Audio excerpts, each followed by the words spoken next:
So last year I did a video called Do Not Go to College. You can find it right here.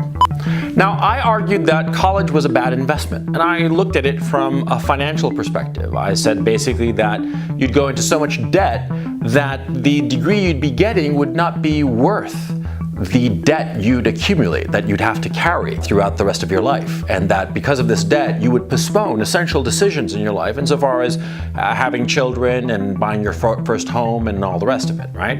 And I got some criticism, some unfair, but other criticisms very fair, specifically the issue of, when should you get a degree? I mean, what if I want to be a doctor or a lawyer or something like that, right?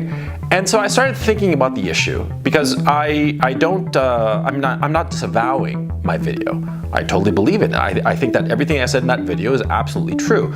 But I realized I had to fine-tune my thinking. And so this video that I'm about to start is the fine-tuning of my thinking.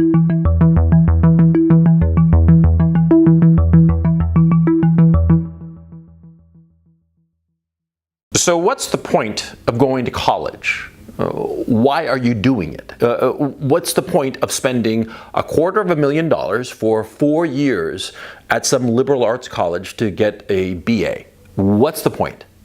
Well, very simply, you're supposed to learn about the world and about yourself at college. At least that's the Platonic ideal. It's the notion that at college you'll be able to learn the information, the history, this, that, the other, the opinions of all these different people, of everything that has happened before, about different aspects of the world, about the reality around us, all right? And along the way, you're going to be rubbing up, so far as you're concerned, with this knowledge that is being imparted, and therefore you will learn more about yourself. I mean, like I said, that's the Platonic ideal, right? But what is the reality of a college education today? Well, the reality is you're not really learning much. You're not learning much about the world, and you're certainly not learning about yourself at college. Not today, at any rate, not in the Western democracies. Now, see, college today is a sorting mechanism. A sorting mechanism for the rest of the economy to figure out where you fit in. Let me give you an example. Suppose I'm the head of human resources at Apple Computer. Apple Computer, the largest corporation on the face of the earth, $1 trillion market cap, right? So, I'm the head of human resources and I get 2 resumes, both from recent college grads. One of them is from a kid who went to Stanford, who graduated from Stanford, as a matter of fact. And he was, in the middle of his class, no biggie, right? Middling grades, not bad, not great, And the other is a kid who went to Indiana State University, and he was top of his class, And I look at these 2 resumes of these 2 young guys, right? And see, there are 2 jobs available right now. One is as the assistant manager at like the cafeteria in one of the buildings on the Apple campus, and the other is this El Primo job that's sort of like a management trainee program that you get onto that and it's just like a rocket slide up to upper management at Apple Computer, right? And I have these 2 resumes. Where am I going to put each of these guys? Where am I going to assign them the work, right? Am I going to give the management position to the top of this class at Indiana State University?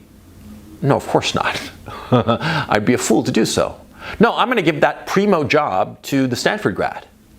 And I'm going to give that assistant manager position at the cafeteria at one of the smaller buildings on the Apple campus to the kid who went to Indiana State University.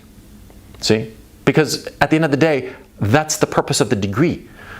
The prestige of a degree is what matters. Not the grades you got, nothing else matters. The degree, what school you went to, signifies to the marketplace where you belong in the economy. You went to an Ivy League school, you went to, and not even all the Ivies, just some of the Ivies. Or you went to one of the top schools like MIT, Chicago, Stanford, right? You went to one of those schools, well, you're going to have one track. You went to a perfectly fine and perfectly respectable state school. Well, your life, your prospects, your opportunities are going to be very different. The economy is going to use your degree as its signal. It's accreditation. That is what your degree is. It's an accreditation. The Stanford degree means one thing. The Indiana State degree means something very, very different. And that's the way life is. That's why parents keep pushing their kids to go to the good schools, as good as possible. The Ivies, hopefully, but at least, a good upper second tier college, right? Because everybody knows in the wider society that where you went to school, where you graduated from, let me rephrase that, where you graduated from, that's what matters. It doesn't matter what grades you got. It doesn't matter if you were top of the class or bottom of the class. That does not matter. All that matters is that you have the degree from that institution. That's the signal, that's the accreditation. It's like your driver's license. Does anybody ever check to see what was your score on the driver's test? No, they don't care. They just care that you have the license. If you scored a perfect exam or you barely squeaked by, it does not matter. All that matters is that you have the driver's license. All that matters is that you have a degree. So in a very real sense, colleges, universities are not there to educate students. Colleges and universities are there to give an accreditation. And fundamentally, they recognize this because most colleges, or let me phrase that, all colleges and universities, four-year colleges and universities in the Western democracies are incredibly easy. The hard part is getting in. But once you're in, with a minimum amount of work, you're going to graduate. Okay? Now, I know this for a fact, and this has been going on for decades.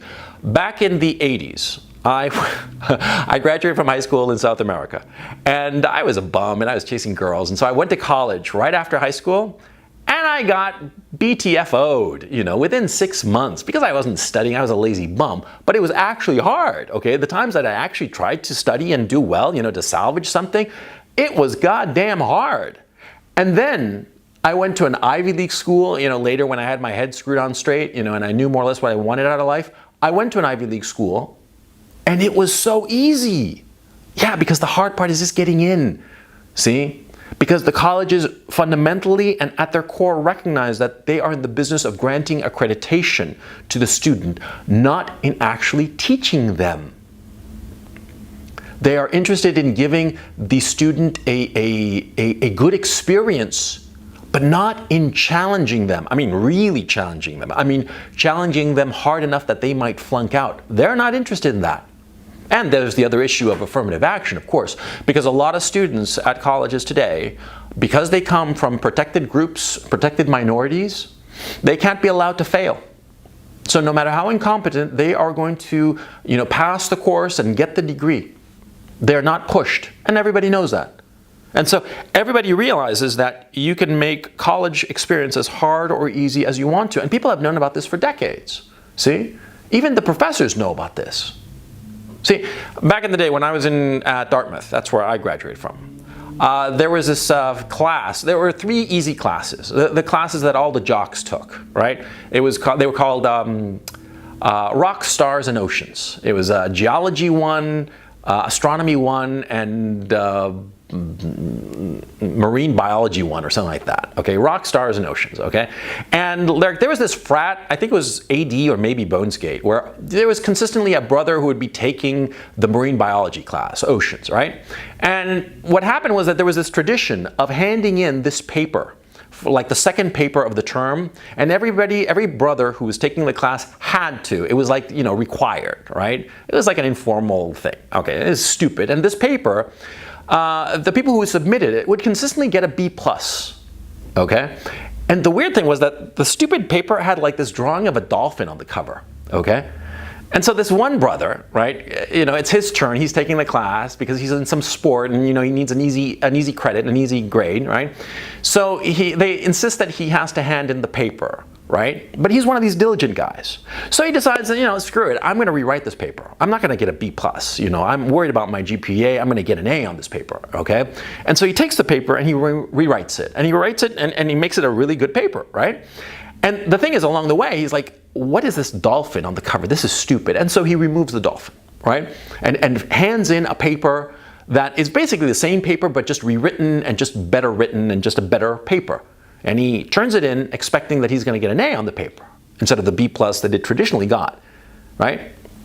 And a few days later pass, and he gets the paper back. And instead of the A that he expected, or even the B+ that the paper usually got, this time the paper got a C. And the frat brother, picks up the paper and it's like, what the hell? And he flips through it and there's no comment anywhere on the paper, no red mark or anything except on the cover. And on the cover, the professor, a tenured professor, had written the one sentence, the one critique of his paper. And the critique was, where's the dolphin? You see, even the professors realize that it is pointless to push the students. It's an accreditation game. They all know it. That's why there are relatively few top-of-the-line professors who want to teach undergraduates. Because teaching undergraduates for them is a waste of time because they are essentially prohibited from pushing the students. There are very few truly difficult classes at any liberal arts college. And this is interesting because as you go up the ladder, insofar as prestige is concerned, the colleges are easier, not harder, easier. The hard part is to get in, but once you're in, you're set. And everybody knows it. And so what happens is that since these liberal arts colleges that are, they are self-consciously saying that they are teaching students to become well-rounded, like in my college, it was well-rounded student athletes, right? That was the mantra, right? They want to be well-rounded individuals, and so they don't teach, actual professions. They teach, random subjects, liberal arts subjects, history and math and whatever, right? They teach these random subjects, but they don't push the students. And so because they don't push the students don't learn to think critically. They don't. They don't learn to think critically, especially at the elite level, at the elite schools, at the the Williams College or Amherst College or the Ivies or Chicago or Stanford or whatever, or MIT. They don't learn to think critically because they don't need to, and that's not their purpose. It's just accreditation. And so because they don't teach the student to think critically, the student, the undergraduate student, is left wide open for progressive indoctrination. Now, I'm singling out progressive indoctrination, SJW, social justice warrior crap, right? But it could have well easily been right-wing indoctrination. It just so happens to be left-wing indoctrination because the colleges, the universities that grant these bachelor degrees, right? They left themselves wide open by not pushing the students. By not pushing the students, by not forcing them to think critically, to learn to think critically. This ideology comes to the student and the student just eats it up. The student just complies because something else is going on. You see, who gets into the best colleges? The smartest student? No, not the smartest student. The most compliant student. The student that is willing to jump through every hoop that the college admission process sets up. You have to, help the homeless. You have to take AP courses. You have to do this. You have to do that. Extracurriculars, sports, whatever. See, it's the compliant students, the ones who are willing to do everything that is set in front of them, jump through every hoop in order to get into a good college. Those are the ones who are going to get into the best schools. And those are the ones who, once they are in the best schools, are not going to question the ideology that they are being indoctrinated with. Those students, the best students who go to the best colleges, are going to accept this indoctrination because they're going to be thinking, I have to go along to get along. I have to internalize this nonsense because that's how I advance. And a lot of them don't even realize that it's indoctrination because, like I said, they don't have the tools, the critical thinking tools, because they were never taught these critical skills, because the college has rescinded its responsibility to teach these critical skills. You see the problem? Progressive ideology, SJW nonsense, this kind of ideological garbage, it slips in, especially at the elite level, because here's the thing, paradoxically. The most compliant students, the ones who jump through all the hoops, they get into the best schools. The less compliant students, the ones who don't jump through all the hoops, they're the ones who will stop and say, wait, this doesn't make sense. They'll look at SJW ideology and say, wait, this doesn't make sense here, here, and here. How come you're teaching me this bullshit? It's not logical, it's not reasonable.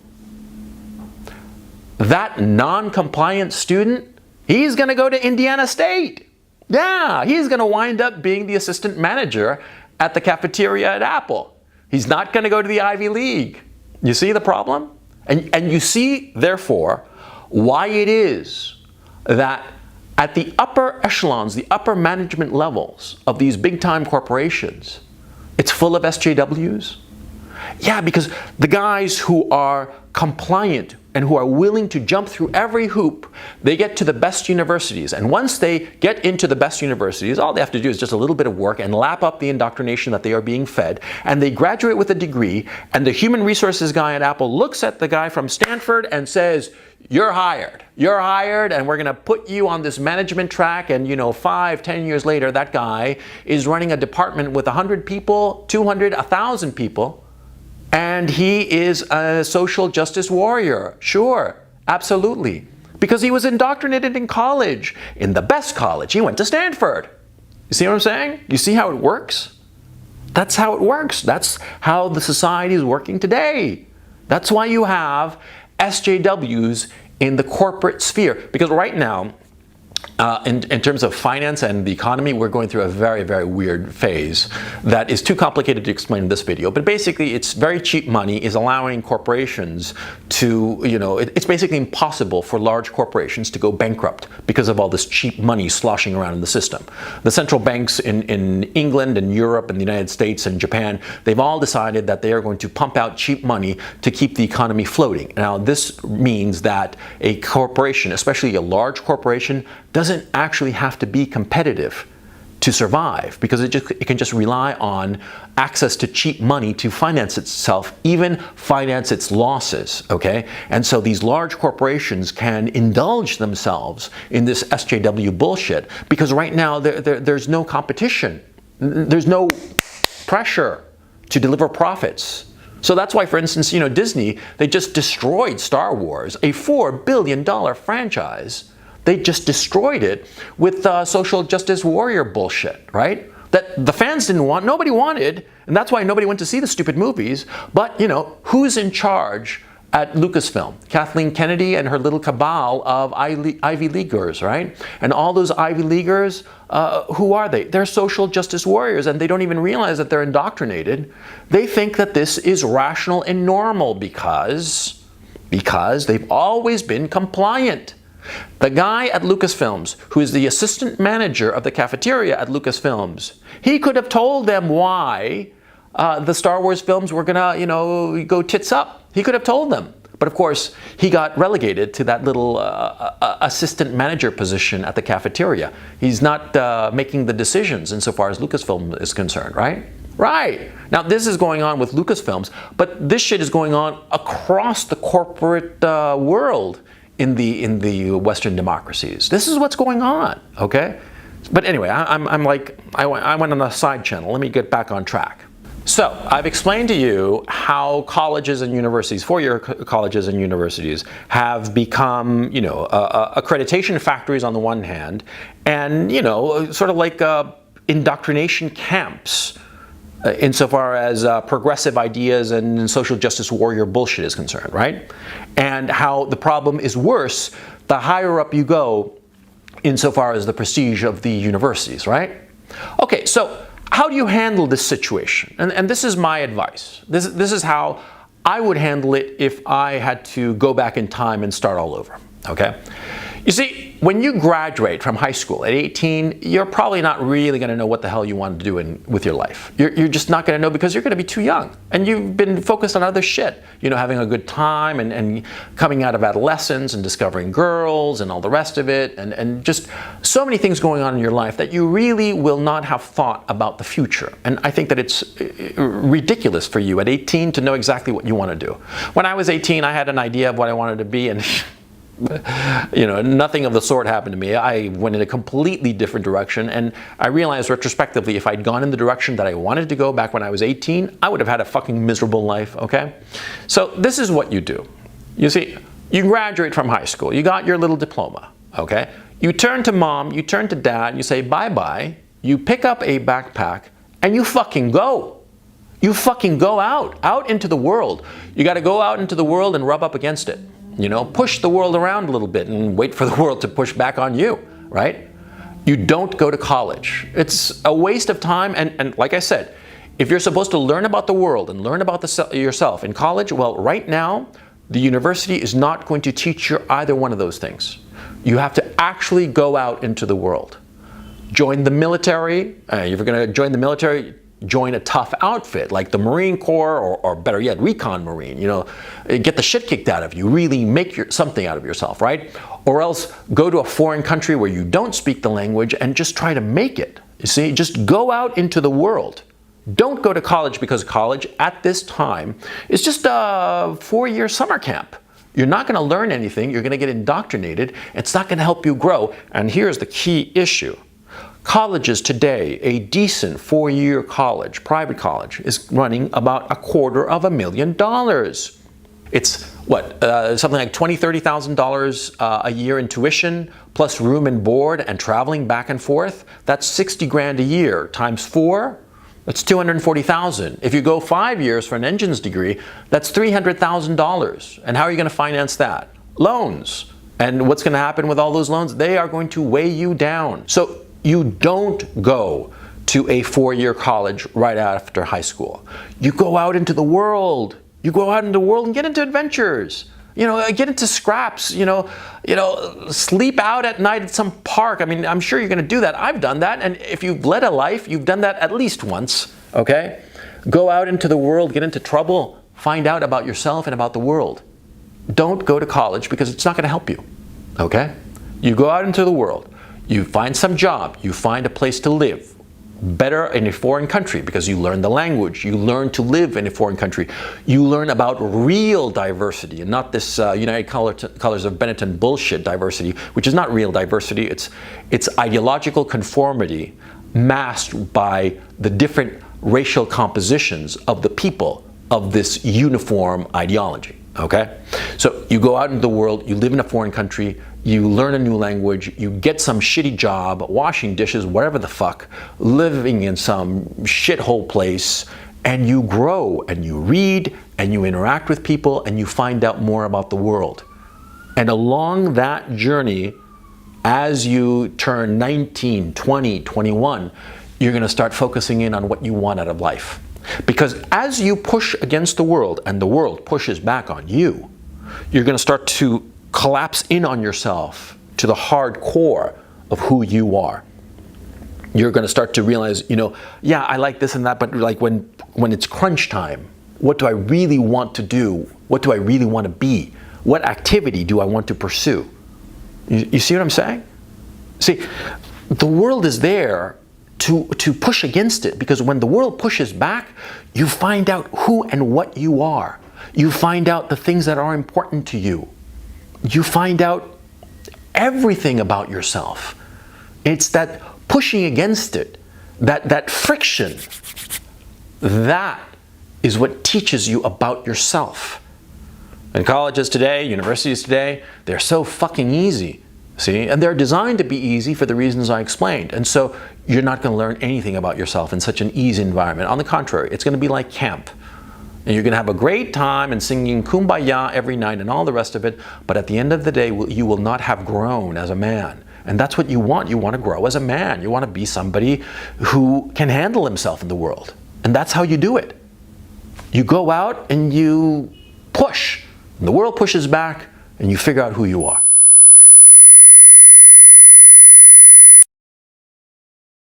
So once you've figured out who you are, and once you've decided what you want to do with your life, then you decide, how do you achieve that goal?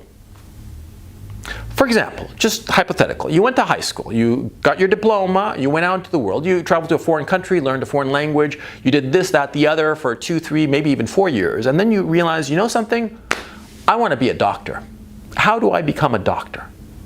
Well, you got to go to college, right? First college, get a BA or AB or whatever it's called, then go to medical school and then do residency and then some other steps to become a doctor, right? Right. So the first step is going to college. Now, why do you need to go to college? Because you need the degree so that you can get into medical school. And medical school is the same as like high school to college. The better grades you get in college and the better school you graduate from, the better medical school. And the better medical school means more opportunities as a doctor, right? Right. So you want to graduate from the best college possible and get the most prestigious BA degree possible so as to maximize your chances of getting into the best medical school, right? But you see, you don't have to go all 4 years to a college to graduate from that college with a BA. See, for instance, I know for a fact that at Harvard, you can transfer and just finish up the last 2 years at Harvard. Harvard is a very expensive college. You know, it's the most prestigious college in the country and one of the more expensive ones. I think, I could be wrong, it's something like 70 grand a year. If you go for 4 years, $70,000 times 4 is $280,000.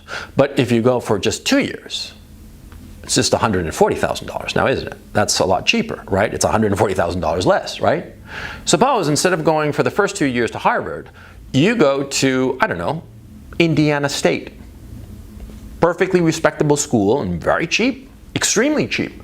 And by the way, if you're like 21 or 22 by this time and you haven't gone to school, you can move to Indiana and make yourself a resident. So you pay in-state tuition, which is very reasonable. I don't know what it is offhand, but say for the sake of argument that the whole thing going to Indiana State is $10,000 a year, that's a hell of a lot less than $70,000 a year at Harvard, right? Right. And it'll be easier, academically easier. So you go to Indiana State, you ace your courses, and you transfer to Harvard. Of course, that's what you do. Or you transfer to whatever's the best school you can get into. My point, you minimize the cost of university so as to get the best degree, okay? You don't go 4 years to the expensive school. You go the minimum required to get the degree from that prestigious school. Because remember, the prestigious school, the name on your degree, that matters. It matters for employers. It matters for graduate schools, right? So you want the best name possible on the degree you get when you graduate. But it doesn't mean that you have to go to that college for all 4 years. It doesn't, okay? So you can go to a cheap school. Nobody's stopping you. Go to a cheap school. Go to a cheap school for 1 year, 2 years, maybe even 3 years. It could be that, hell, you know, you can get into, I don't know, you can get into Chicago and only do the last year at $80,000 a year. But the other 3 years, you can do it at some cheap school. You see what I'm saying here, okay? Try to minimize the expense because you're not there to learn anything. It is just an accreditation. It's just a driver's license, okay? This is the DMV. Think of it like that. When you go to the DMV, what are you focused on? Getting it as quickly as possible, as cheaply as possible. You don't care about anything else. Same thing here, okay? Getting the best degree at the lowest price possible and as quickly as possible, okay? Okay. Now, a final note. When I said don't go to college in the previous video, I meant it. I think it's a complete waste of time. I think that there are actually more imaginative and better ways of getting an education. I mean, I'm talking a hardcore academic education. Personally, I think a really good possibility is what's being called bespoke education, whereby you hire an out-of-work PhD, and there are tons of them, right? You hire somebody who's really knowledgeable about any given subject, and you have them tutor you, you know, an hour or two a week. and they'll give you like reading lists and whatnot, and it'll cost you maybe, 100, maybe $50 an hour, $100 an hour. But this out-of-work academic can give you real insight and real training. You can learn a lot from such a person at a very reasonable cost. See? I mean, it seems to me just going to college to learn, it's stupid, because they're not going to teach you. And that's the thing, they're not going to push you. If you're looking to learn about the world and about yourself, college is a complete waste of time. Don't be foolish. Don't spend your time on a fool's errand. You're going to get nowhere, okay? Focus on the practicality of the college degree. Focus on the fact that it is a degree that will open doors for you insofar as future opportunities. In and of itself, it is a waste of time and money. So your goal is to minimize the waste of time and money that college education is.